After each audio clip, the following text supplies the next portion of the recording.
In the meantime, can you share with us some of the initiatives in addition that you are doing around the climate change, and especially right now with the COP26 going on?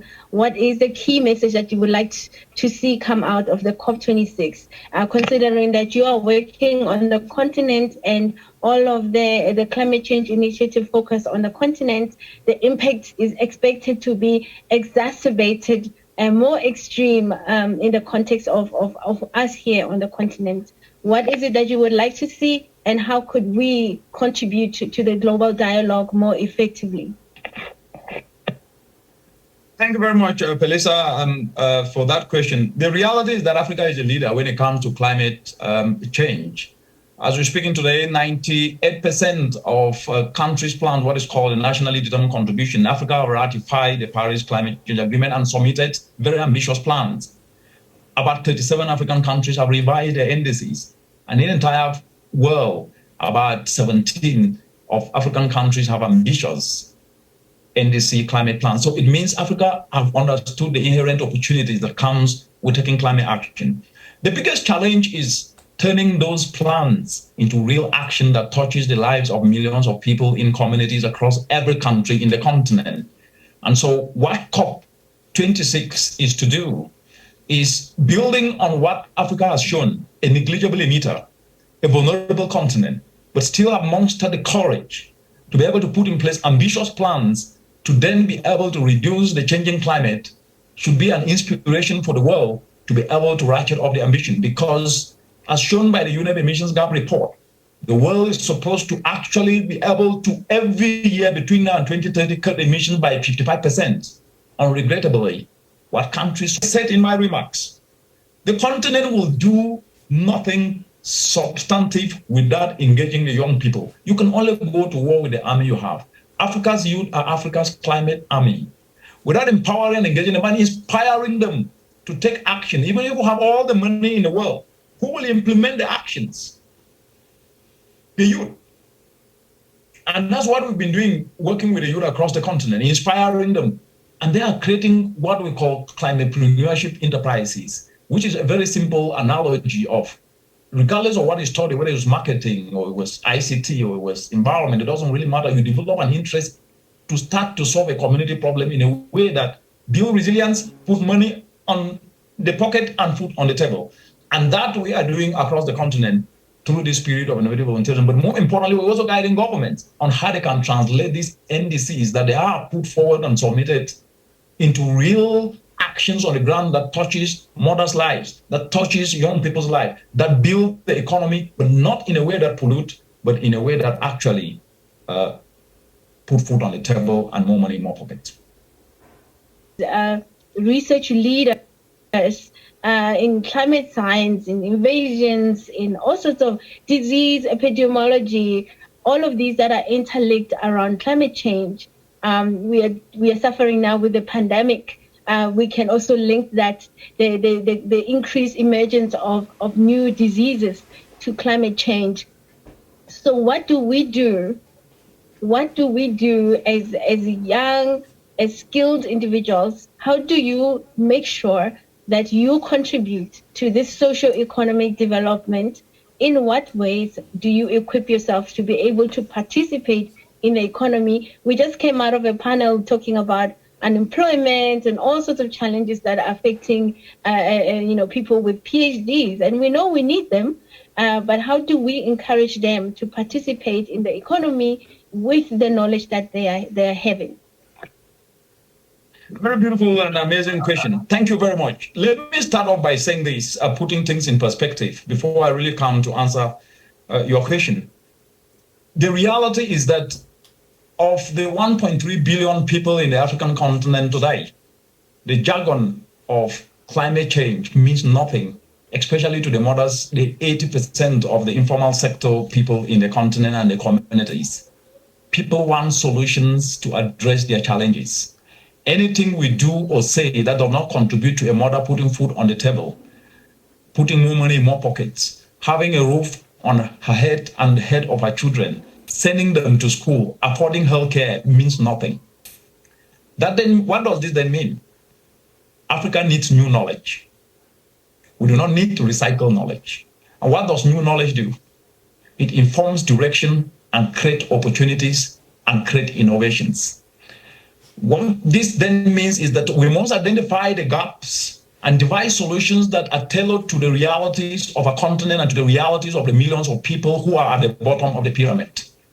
Anything less than that will be good in terms of talk, but not necessarily meaning anything when it comes to action.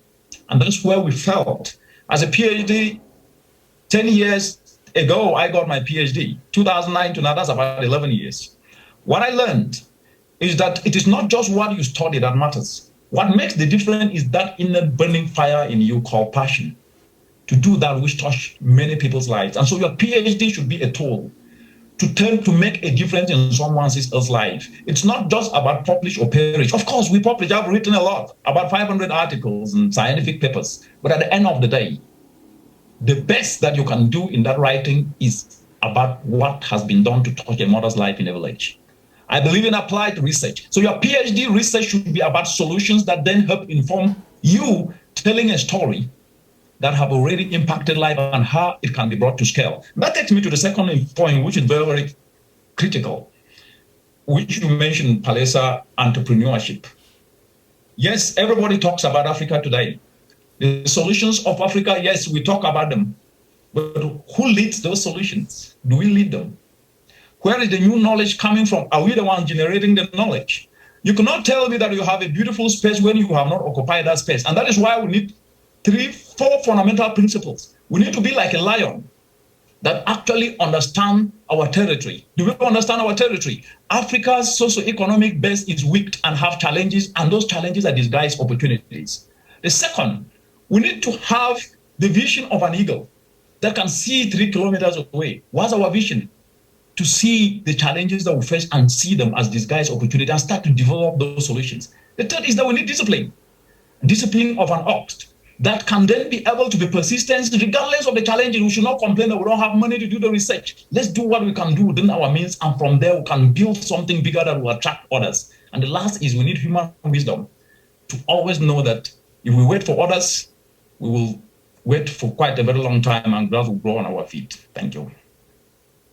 The point that came up as you were talking is about about advocacy and being open, about what we do and sharing it so that people can understand what we do, so that we are relevant. And I'm saying relevant because in your work, you share, you break down all these hard terminologies that people would not understand. I mean, if my grandmother asked me what is COP26, I would have to sit down and have to talk about the Paris Agreement or what, and she wouldn't even understand. So I need to be able to talk to people in a language that they understand. How would you encourage someone here in the room how do we do it? Science is in English, you are French, are you French? So somebody might be speaking French and someone might be speaking Swahili, somebody might be speaking Sepedi like me. And how do we translate what we know to our languages and that people can understand? Absolutely. Thank you very much. Solutions don't know language barrier, they don't know tribe, they don't know boundaries. A solar dryer that is developed will be used by a mother in northern Togo who doesn't even speak French, who doesn't even understand Swahili or understand English.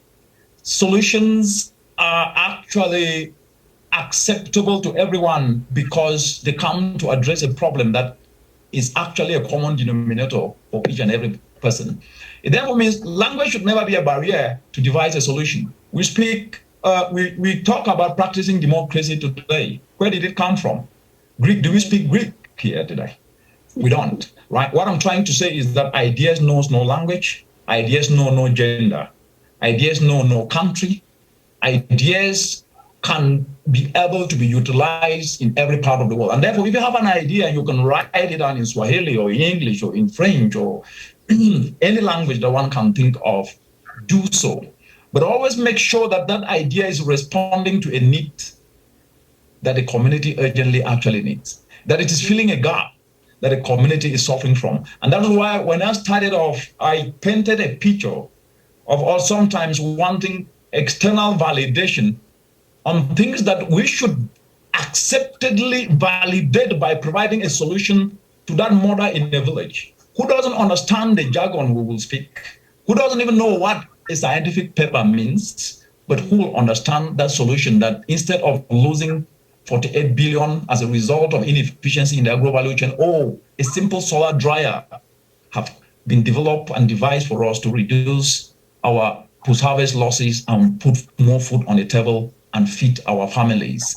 That's what matters. At the end of the day, if we do not understand context and know that we have to be responsive to reality, not illusions, that we do not need to live in the past or try to think that we'll address the problems of today tomorrow, we will fail. We have to address the problems of today now with what we do, with what we have, not complaining and blaming them, because, as I said, the essence of life is to be useful, and our usefulness is to devise solutions to the challenges that our communities and countries and the continent faces. If we don't do that, then we'll fail in whatever thing we do, wherever we are. Mm-hmm. Yeah, I really appreciate that. I really appreciate that. That's very insightful.